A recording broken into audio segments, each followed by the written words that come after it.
Hello everyone, स्वागत है आप सभी का दिया एकेडमी के ऑनलाइन प्लेटफॉर्म पर। मेरा नाम है प्रचेता गुप्ता और हम लोग लास्ट टर्न पे फोटोसिंथेसिस का थर्ड लेक्चर खत्म किए थे। चलिए आज उसी के आगे कंटिन्यू करते हैं। तो आगे शुरू करने से पहले आपको एक क्विक अगर रिवीजन दे दें तो अभी तक आपने देखा था लास्ट टर्न पे कि फोटोसिंथेसिस की मैकेनिज्म में दो तरह की रिएक्शंस होती हैं। पहला था आपका लाइट रिएक्शन या फिर light dependent reaction and the second one was light independent reaction या फिर जिसे आपने डार्क रिएक्शन कहा था। ठीक है, इसका एक पूरा कंबाइंड छोटा सा शॉर्टकट में 2 मिनट का शॉर्ट्स आपको अलग से दे देंगे। फिलहाल आप इसे देखिए कि what is the major difference between the light and the dark reaction. ठीक है, चलिए शुरू करें। तो सबसे पहले देखेंगे कि light reaction takes place only in the presence of light, by that is why it is called as light reaction, while the dark reaction takes place in the presence or the absence of light। क्या आपको ये चीज याद आ रही है कि हमने आपसे कहा था लाइट रिएक्शन का नाम लाइट रिएक्शन है, क्यों? because it is dependent on the light, but the dark reaction this is independent of light। यहाँ हमें फर्क नहीं पड़ता कि लाइट है या नहीं है, तो ये डिपेंड किस पे होती है? It is dependent on the product of the light reaction and those products were ATP plus NADPH। अगर लाइट है और उस टाइम पे ये ATP और NADPH बन गया तो भी डार्क रिएक्शन स्टार्ट हो जाएगी, और अगर लाइट नहीं है उस टाइम पे भी अगर ये ATP और NADPH का फॉर्मेशन हो गया तो भी आपकी डार्क रिएक्शन स्टार्ट हो जाएगी। इसका लाइट या डार्क से कोई भी लेना देना नहीं होता है। क्लियर? आगे देखिए, it is a photochemical phase. Photochemical, यहाँ पे लाइट की जरूरत पड़ती है, while the dark reaction is a biochemical phase. यहाँ पे बायोसिंथेसिस होती है, यहाँ पे बहुत सारे एंजाइम्स आपके इन्वॉल्व होते हैं, राइट? नेक्स्ट देखिए, it takes place in the grana of the chloroplast. क्या आपको क्लोरोप्लास्ट का स्ट्रक्चर याद है? ये देखिए, लेंस शेप का स्ट्रक्चर था, डबल मेम्ब्रेन स्ट्रक्चर था, यहाँ बहुत सारे छोटे छोटे क्वाइन के सैक जैसे स्ट्रक्चर थे जिन्हें आपने क्या कहा था? ग्रैना कहा था। ये पूरा जो पोर्शन था this was called as stroma. तो the light reaction takes place in the grana of the chloroplast. इस क्लोरोप्लास्ट के इस ग्रैना में लाइट रिएक्शन होता है, while the dark reaction takes place in the stroma of the chloroplast। ये जो portion है आपका स्ट्रोमा, यहाँ होता है क्या? Dark reaction, right? नेक्स्ट देखिए, NADP utilizes hydrogen ion to form NADPH।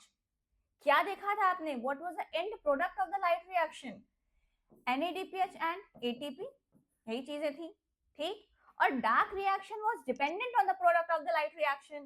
यहाँ पे NADPH का फॉर्मेशन हुआ है जबकि the hydrogen of the NADPH combines with the CO2। यहाँ पे इस NADPH का यूटिलाइजेशन हुआ है और ये इस CO2 के साथ इसका हाइड्रोजन जो है वो कंबाइन करता है। यहाँ NADPH फॉर्म होगा, यहाँ NADPH यूज होगा, ठीक है? नेक्स्ट देखिए, the end product are ATP and NADPH, जो कि अभी बताया। जबकि this is the biosynthesis phase, यहाँ बायोसिंथेसिस होती है, किसकी होती है? ग्लूकोज की होती है। तो glucose in the end product and ATP and NADPH help in the formation of glucose। भाई यहाँ यूटिलाइज होता है ना, तो यूटिलाइज होके क्या बनाते हैं? Glucose, right? नेक्स्ट देखिए, the water molecule split in the hydrogen and oxygen. अगर आपको इवेंट्स याद हो, इवेंट्स ऑफ द फोटोसिंथेसिस में the second event of photosynthesis was conversion of light energy into chemical energy and splitting of water molecule into hydrogen and oxygen, right? जबकि यहाँ पे glucose is produce, carbon dioxide is utilised in the dark reaction. यहाँ पे कोई भी splitting of water molecule नहीं होती, ठीक? नेक्स्ट है, यहाँ photolysis occurs while in dark reaction photolysis does not takes place। okay? So these are the major differences between the light reaction and dark reaction। ठीक है, चलिए आगे चलें। देख लीजिए एक बार, इसे देख लीजिए, आई होप समझ आया होगा। आगे चलते हैं। देखिए, अब नेक्स्ट आपको देखना है कि what are the adaptation for the photosynthesis. भाई ठीक है, नेचुरल प्रोसेस है, फोटोसिंथेसिस होती है, लेकिन क्या लीफ ऐसा कुछ अडेप्टेशन शो करती हैं जिसकी वजह से जो फोटोसिंथेसिस की प्रोसेस होती है उसे थोड़ा फास्ट किया जा सके या ज्यादा से ज्यादा फोटोसिंथेसिस कर सके? तो जी हाँ, इसके लिए कुछ अडेप्टेशन होती है। क्या है वो अडेप्टेशन, देखते हैं। Adaptation in leaves for the process of photosynthesis क्या क्या होती है, देख लेते हैं भाई। सबसे पहले द लार्ज सरफेस एरिया से मैक्सिमम लाइट एब्जॉर्प्शन होगा। आप खुद सोचिए, एक लीफ इतनी बड़ी है, ठीक, और दूसरी लीफ इतनी बड़ी है। भाई सनलाइट का एब्जॉर्प्शन कौन ज्यादा करेगा? सीधी सी बात है, ये करेगा। सरफेस एरिया जिसका ज्यादा, वहां लाइट एब्जॉर्प्शन ज्यादा। जहां लाइट का एब्जॉर्प्शन ज्यादा, वहां फोटोसिंथेसिस ज्यादा। सिंपल है। नेक्स्ट देखिए, narrowing of the leaves to minimise the transpiration to conserve the water. देखो, जो आपका जहां बहुत ठंडे प्रदेश होते हैं, जैसे आप नैनीताल जाइए, वहां पे आपको कौन से प्लांट्स मिलते हैं? जनरली पाइन्स मिलते हैं, ये पाइनस के। वहां पे आप देखेंगे कि जो लीफ होती है वो कुछ इस तरह की होती है, बहुत नैरो लीफ होती है। रीजन क्या है भाई? यहाँ ये देखिए, यहाँ पे फोटोसिंथेसिस तो बहुत ज्यादा हो नहीं पा रही, क्यों? क्योंकि सनलाइट बहुत ज्यादा है ही नहीं, ठीक है। और क्या है? Minimise the transpiration to conserve the water. यहाँ पे अगर ये नैरो हो जाएगी, नैरो हो जाएगी तो क्या होगा? आपका जो वाटर लॉस है उसे मिनिमाइज कर देंगे, ठीक है। यहाँ पे वाटर लॉस को मिनिमाइज कर दिया जाता है, क्यों? ताकि आपका जो वाटर का लॉस है वो कम से कम हो और ज्यादा से ज्यादा वाटर आप कंजर्व कर सके for utilisation in the process of photosynthesis, ठीक है। नेक्स्ट देखिए, leaf arrangement at right angle to the light source to obtain the maximum light. भाई अगर यहाँ मेरा सन है, भाई देखो ये अगर मेरा सन है, अगर ये लीफ ऐसे है तो बताओ यहाँ पे ज्यादा लाइट आ रही है, या मेरी एक लीफ ऐसे है, इस पे सनलाइट ज्यादा पड़ेगी? भाई सीधी सी बात है, देखो ये राइट एंगल पे होगी तो इस पे सनलाइट हमारी ज्यादा पड़ेगी ना। तो जितनी ज्यादा सनलाइट पड़ेगी उतना ही ज्यादा क्या होगा? Photosynthesis, right. नेक्स्ट देखिए, the numerous stomata for rapid exchange of gases oxygen and carbon dioxide. आपने देखा था, what are the raw material for the photosynthesis? Sunlight था, क्लोरोफिल था, आपका कार्बन डाइऑक्साइड और वाटर था। तो अब आपका जो कार्बन डाइऑक्साइड होता है वो लीफ के अंदर कैसे आएगा? Via the stomata. और जो ऑक्सीजन प्लांट से after the process of photosynthesis जो एंड प्रोडक्ट बनता है ऑक्सीजन, वो कैसे बाहर जाती है? Via the stomata. तो स्टोमेटा के नंबर ज्यादा होने चाहिए ताकि रैपिडली ऑक्सीजन और कार्बन डाइऑक्साइड का एनवायरमेंट में एक्सचेंज होता रहे, राइट। नेक्स्ट देखिए क्या है, थिननेस ऑफ लीफ। लीफ जो है वो थिन हो जाए to reduce the distance between the cells facilitating the rapid transport. देखिए, इसे समझाने के लिए एक प्रीवियस डायग्राम है, देखिए डायग्राम से बता देते हैं आपको। ये देखिए, इस डायग्राम में आप देख रहे हैं कि अगर सोचिए यहाँ पे आपकी सनलाइट आ रही है, ठीक है, यहाँ पे सनलाइट आपकी आ रही है, अगर थिन हो जाए, अभी ये इतना चौड़ा है, सनलाइट को यहाँ से यहाँ तक ट्रैवल करना है, लेकिन यही लीफ अगर सिर्फ इतनी हो जाए, ये चीज और थिन हो जाए, तो सनलाइट को ट्रैवल कम करना पड़ेगा। भाई ज्यादा पेनिट्रेट करने के लिए ज्यादा एनर्जी चाहिए, कम पेनिट्रेट करेंगे तो पूरे में क्या होगी? फोटोसिंथेसिस हो जाएगी। अगर आप थिनिंग ऑफ लीफ कर दें या लीफ अगर थिन हो जाएगी तो आपकी फोटोसिंथेसिस भी जो है वो ज्यादा हो जाएगी, ठीक है। ये बात समझ में आई आपको? देखिए, thinness of leaf reduce distance between the cells facilitating rapid transport. अगर लीफ यहाँ पे थिन हो जाती है या फिर इन सेल के बीच का स्पेस कम हो जाता है तो ज्यादा से ज्यादा सनलाइट पेनिट्रेट कर पाएगी और रैपिडली ट्रांसपोर्ट हो पाएगा। मटेरियल का बोलो, सनलाइट का बोलो, किसी भी चीज का बोलो, राइट। नेक्स्ट देखिए, अबंडेंस ऑफ क्लोरोप्लास्ट। अगर आपका क्लोरोप्लास्ट बहुत ज्यादा है, भाई रॉ मटेरियल में क्या होता है? क्लोरोप्लास्ट होता है, ठीक है। फोटोसिंथेसिस के लिए रॉ मटेरियल में आपने देखा था क्लोरोप्लास्ट है, क्योंकि उसी में क्लोरोफिल है। First event of photosynthesis, absorption of sunlight by the chlorophyll. तो जितना ज्यादा आपका क्लोरोप्लास्ट उतना ज्यादा आपकी क्लोरोफिल, जितना ज्यादा क्लोरोफिल उतना ही ज्यादा लाइट का एब्जॉर्प्शन, जितना ज्यादा लाइट का एब्जॉर्प्शन उतना ही ज्यादा क्या? Process of photosynthesis. क्या है? On upper layer of leaf to trap the energy quickly. अब भाई देखो, लीफ की अपर लेयर है पहली शेड पैरेन्काइमा यहाँ होता है, इसमें जितना ज्यादा भाई सनलाइट सबसे ज्यादा कहाँ आ रही है, अपर लेयर में तो आ रही है, तो अपर लेयर में जितना ज्यादा नंबर ऑफ आपका क्लोरोप्लास्ट होगा उतना ही ज्यादा amount of sunlight will be absorb, और जितना ज्यादा amount of sunlight will be absorb उतना ही ज्यादा amount of photosynthesis will take place. आई बात समझ?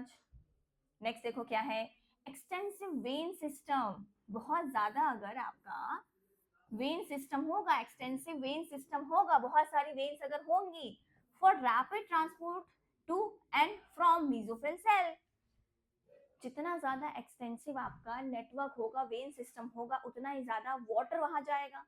वाटर जाएगा तो क्या होगा, वाटर की स्प्लिटिंग होगी, वाटर की स्प्लिटिंग होगी तो क्या होगा, आपका फोटोसिंथेसिस की प्रोसेस का या फोटोसिंथेसिस का रेट जो है वो इंक्रीज हो जाएगा। दूसरी चीज, जब भी आपका दूसरी चीज क्या होती है, जब भी आपका प्रोसेस ऑफ फोटोसिंथेसिस होता है, ग्लूकोज का फॉर्मेशन वहां पे होगा, बिल्कुल होगा। ग्लूकोज के फॉर्मेशन के बाद क्या होगा, अगर वो ग्लूकोज वहीं लीफ में रह जाएगा, भाई हमारा पेट अगर भरा हुआ है, क्या हम और खाना खाएंगे? नहीं खाएंगे ना।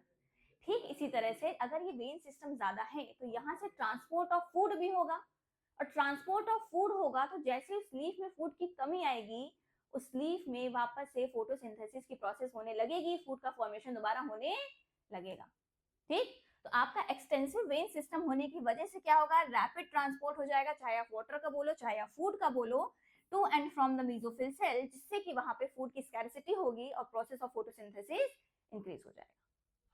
ठीक, देखिए नेक्स्ट क्या है। अच्छा साथी थे, तो आई होप इतनी चीज आपको समझ में आ गई होगी। What are the adaptation for the photosynthesis, एक बार फिर से क्विकली देख लीजिए। पहला है लार्ज सरफेस एरिया, दूसरा है नैरोइंग ऑफ द लीफ, तीसरा है लीफ अरेंजमेंट, चौथा है न्यूमरस स्टोमेटा, फिफ्थ है आपका थिननेस ऑफ लीफ, सिक्स्थ है आपका abundance of chloroplast, and seventh and the last is extensive vein system. ये आपके कुछ एडाप्टेशन है जो कि आपके फोटोसिंथेसिस में हेल्प करते हैं, राइट? चलिए आगे चलें। नेक्स्ट देखिए, अब नेक्स्ट आपका आता है व्हाट आर द फैक्टर्स। भाई देखिए, आप कोई भी काम करने जाएंगे तो कुछ ऐसे फैक्टर्स जरूर होते हैं जो आपके काम करने की क्षमता को इफेक्ट करते हैं।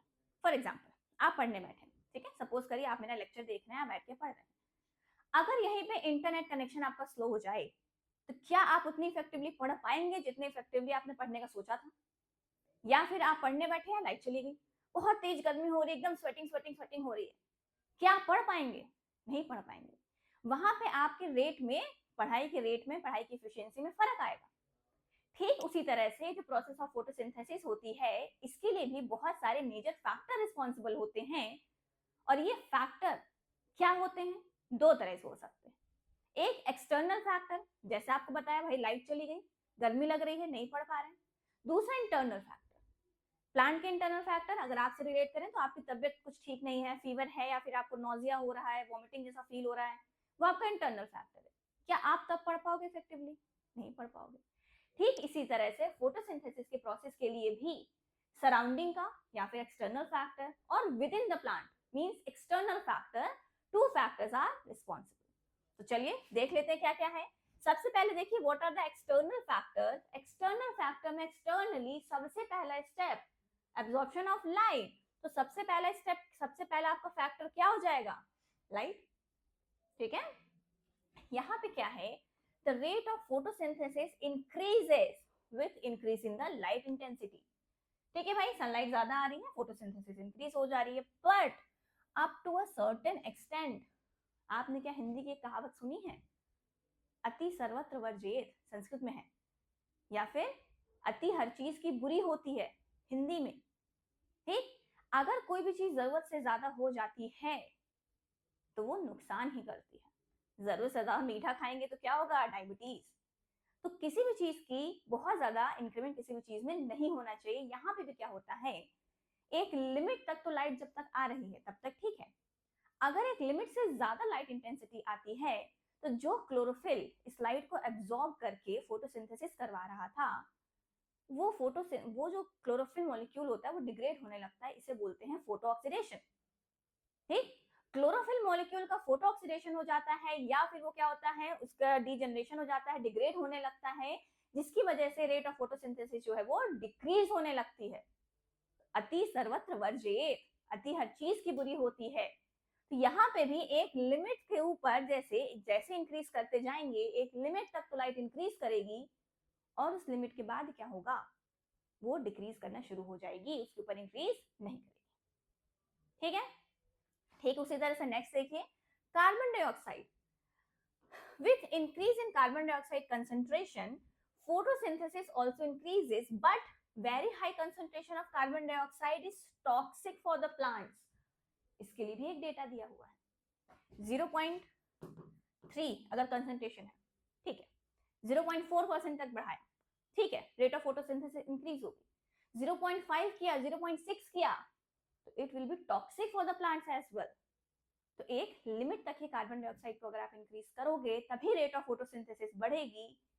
अगर आपने एक लिमिट के ऊपर कर दिया तो क्या हो जाएगा, rate of photosynthesis will be decreased, because ये कार्बन डाइऑक्साइड जो होगी it will be toxic for the plants, right. चलिए नेक्स्ट देखिए, नेक्स्ट है आपका टेम्परेचर। अब आपको पता है कि जो डार्क रिएक्शन है it is highly enzymatic process. क्या पढ़ा आपने, याद है डार्क रिएक्शन में carbon dioxide was being received by the RUBP, ribulose bisphosphate, and this reaction was being catalyzed. इससे क्या बन रहा था आपका, याद करो, याद आया, फॉस्फोग्लिसरिक एसिड बना था। Combination of the RUBP plus carbon dioxide will result in the formation of two molecules of PGA in the presence of an enzyme name was Rubisco. Rubisco क्या है, एक एंजाइम है।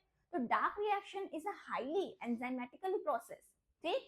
तो यहाँ पे क्या होता है, dark reaction being enzymatic reaction needs an optimal temperature. क्यों, क्योंकि अगर बहुत ज्यादा हाई टेम्परेचर होता है तो एंजाइम जो होते हैं वो डीनेचर हो जाते हैं, ठीक है, एंजाइम डीनेचर हो जाते हैं। और बहुत ज्यादा अगर लो टेम्परेचर है तो जो एंजाइम होते हैं वो इनएक्टिवेट हो जाते हैं। तो you will always need a optimal temperature for the process of any enzymatic process, ठीक।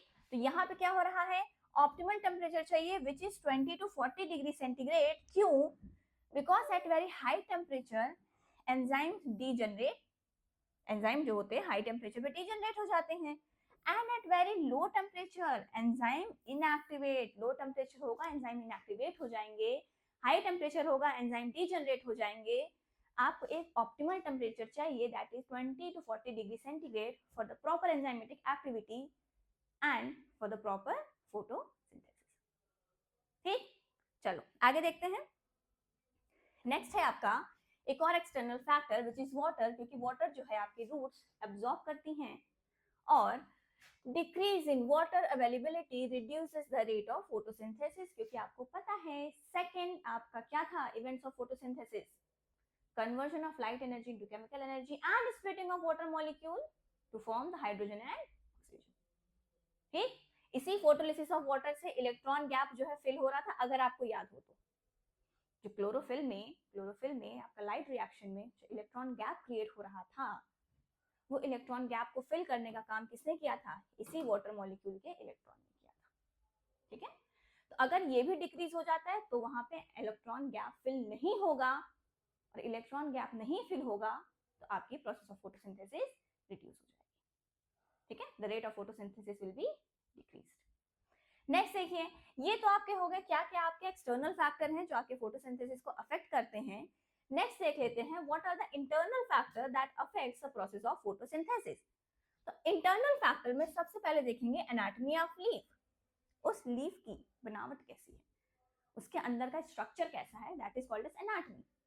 Anatomy means the study of the internal structure of anything. तो उस लीफ की एनाटॉमी में क्या चीजें हैं, नंबर कैसा है, भाई एक प्लांट में अगर 10 लीफ है और एक प्लांट में 20 लीफ है, कहाँ ज्यादा फोटोसिंथेसिस हुई, जहां 20 लीफ है। Then structure and the distribution of stomata along with the size of lead and thickness of the epidermis, ठीक। थिकनेस एपिडर्मिस से कितनी ज्यादा है, अगर बहुत ज्यादा थिक है तो फोटोसिंथेसिस कम होगा, अगर थोड़ी थिन है तो लाइट का एब्जॉर्प्शन ज्यादा होगा, फोटोसिंथेसिस ज्यादा होगा। और क्या है, नंबर कैसा है, लीफ का स्ट्रक्चर कैसा है भाई, अगर देखो रिड्यूस लीफ है तो अमाउंट ऑफ लाइट जो है वो कम रिसीव करेगा। अगर सरफेस एरिया ज्यादा है, अमाउंट ऑफ लाइट ज्यादा रिसीव करेगा। नंबर ऑफ स्ट्रोमेटा कितने हैं, डिस्ट्रीब्यूशन कैसा है उसका, जितना ज्यादा नंबर ऑफ स्ट्रोमेटा क्या होगा, उतना ज्यादा एक्सचेंज ऑफ गैसेस होगा। जितना ज्यादा एक्सचेंज ऑफ गैसेस होगा, कार्बन डाइऑक्साइड उतनी ज्यादा आप ग्रैब कर सकते हैं और उतना ही ज्यादा प्रोसेस ऑफ फोटोसिंथेसिस हो सकता है। ठीक है, नेक्स्ट क्या है, एपिडर्मिस इन्फ्लुएंसेस द फोटोसिंथेसिस। इन सारी चीजें जो है फोटोसिंथेसिस को इन्फ्लुएंस करती है। Next internal factor is amount of the chlorophyll. आपकी लीफ में एक ये लीफ है भाई, देखो एक आपकी ये लीफ है, दूसरी ये लीफ है, हमने साइज दोनों का सेम रख दिया। ठीक, यहाँ पे मान लीजिए 10 मॉलिक्यूल ऑफ क्लोरोफिल है, यहाँ पे 100 मॉलिक्यूल ऑफ क्लोरोफिल है। भाई सीधी सी बात है, किसमें लाइट एब्जॉर्प्शन ज्यादा हुआ, इसमें हुआ। ये ए है, ये बी है, बी वाले में लाइट एब्जॉर्प्शन ज्यादा तो रेट ऑफ फोटोसिंथेसिस ज्यादा, ए वाले में आपका लाइट का एब्जॉर्प्शन कम तो रेट ऑफ फोटोसिंथेसिस कम। क्लियर। नेक्स्ट क्या है, edge of the leaf. Leaf की एज जितनी ज्यादा होगी उतना ही ज्यादा उसमें क्लोरोफिल का डेवलपमेंट हो चुका होगा, और जितना ज्यादा क्लोरोफिल का डेवलपमेंट होगा उतना ज्यादा लाइट का एब्जॉर्प्शन होगा, और जितना ज्यादा लाइट का एब्जॉर्प्शन होगा उतना ज्यादा फोटोसिंथेसिस होगी। देखिए, at maturity of the leaf rate of photosynthesis increases, क्योंकि मैच्योरिटी पे लीफ का साइज बड़ा होगा तो सरफेस एरिया बड़ा होगा, वहां पे नंबर ऑफ क्लोरोफिल ज्यादा हो जाएंगे, जिससे लाइट का एब्जॉर्प्शन ज्यादा हो जाएगा। आई बात समझ में। तो ये आपके कुछ क्या हो गए, इंटरनल फैक्टर हो गए which affect the rate of photosynthesis. तो आई होप आपको इतनी चीजें समझ में आ गई होंगी। Now let's take a quick revision कि आपका जो पूरा हमने फोटोसिंथेसिस आपको बताई है, एक बिल्कुल क्विक 2 मिनट के अंदर रिवाइज करवा देते हैं कि क्या होता है। ठीक है, चलिए मेरे साथ साथ आप भी सुनने की कोशिश करिए और अपने दिमाग में उस इमेज को फॉर्म करिए। सबसे पहले हम स्टार्ट करेंगे, व्हाट इज फोटोसिंथेसिस। तो फोटो मतलब होता है लाइट और सिंथेसिस मतलब होता है फॉर्मेशन। तो formation of food in the presence of light is called as photosynthesis, जहां पे आपने देखे थे कुछ इवेंट्स। द फर्स्ट इवेंट, मेरे साथ साथ बोलिए, absorption of light energy by chlorophyll. Second, conversion of light energy into chemical energy and splitting of water molecule into hydrogen and oxygen. And the third event was reduction of carbon dioxide into carbohydrates. ठीक, then आपने देखा था कुछ raw material required for the photosynthesis which were sunlight, chlorophyll, water and sunlight, chlorophyll, water and carbon dioxide. ठीक, उसके बाद आपने देखा था कि जो एंड प्रोडक्ट होते हैं फोटोसिंथेसिस के वो क्या क्या होते हैं। The end product of photosynthesis are, water मिला था आपको, ग्लूकोज मिला था आपको, और ऑक्सीजन जो है वो एनवायरमेंट में रिलीज हुई थी। ठीक, उसके बाद आपने देखा था what are the mechanism of the photosynthesis, जहां पे आपने दो तरह के रिएक्शन देखी थी। एक देखा था लाइट डिपेंडेंट रिएक्शन, दूसरा देखा था light independent reaction which was also called as dark reaction. Light dependent phase में आपने देखा था कि सनलाइट का एब्जॉर्प्शन हो रहा था वाया क्लोरोफिल, जिसकी वजह से जो एंड प्रोडक्ट है वो NADPH एंड ATP का फॉर्मेशन हो रहा था। देन आपने नेक्स्ट डार्क रिएक्शन में देखा था which was also called as Calvin cycle, जहां पे आपका जो ATP और NADPH थे वो आपका ग्लूकोज के फॉर्मेशन में रोल प्ले कर रहे थे। कैसे कर रहे थे, सबसे पहले कार्बन डाइऑक्साइड को RUBP, रिबुलोज बिसफॉस्फेट जो है वो कम रिसीव कर रहा था, और उससे आपका 2-PGA का फॉर्मेशन हो रहा था, और this reaction was being catalysed by RuBisCO enzyme. Then आपका वो 2-PGA was converting into glyceraldehyde 3-phosphate GAP में, and some part of the gap was being converted into DHAP, dihydroxyacetone phosphate. और ये दोनों ही बाद में कंडेंसेशन के प्रोसेस के बाद फॉर्म करते हैं क्या, ग्लूकोज। ठीक, तो अल्टीमेटली आपको ग्लूकोज चाहिए था, जो ग्लूकोज आपको मिल चुका है। एंड प्रोडक्ट में आपको इसके अलावा वाटर मिला है, ऑक्सीजन मिला है, और यहाँ से आपकी फोटोसिंथेसिस की प्रोसेस कंप्लीट होती है। सिग्निफिकेंस आपने देख ही लिया था कि फोटोसिंथेसिस अगर ना हो तो क्या होगा, आपकी सराउंडिंग में कोई भी चीजें, कोई भी लाइफ जो है सस्टेन नहीं कर पाएगी, क्योंकि फोटोसिंथेसिस की प्रोसेस के थ्रू ही जो फूड का फॉर्मेशन होता है उसी पे हमारी सारी पृथ्वी का बैलेंस टिका हुआ है। ठीक है, तो आई होप आपको आज के लेक्चर समझ में आया होगा, आपको ये पूरा फोटोसिंथेसिस समझ में आया होगा। तो मेरे साथ बने रहने के लिए थैंक यू सो मच। आगे आपसे मिलते रहेंगे इसी तरह के कुछ इंटरेस्टिंग लेक्चर लेके। So have a nice day.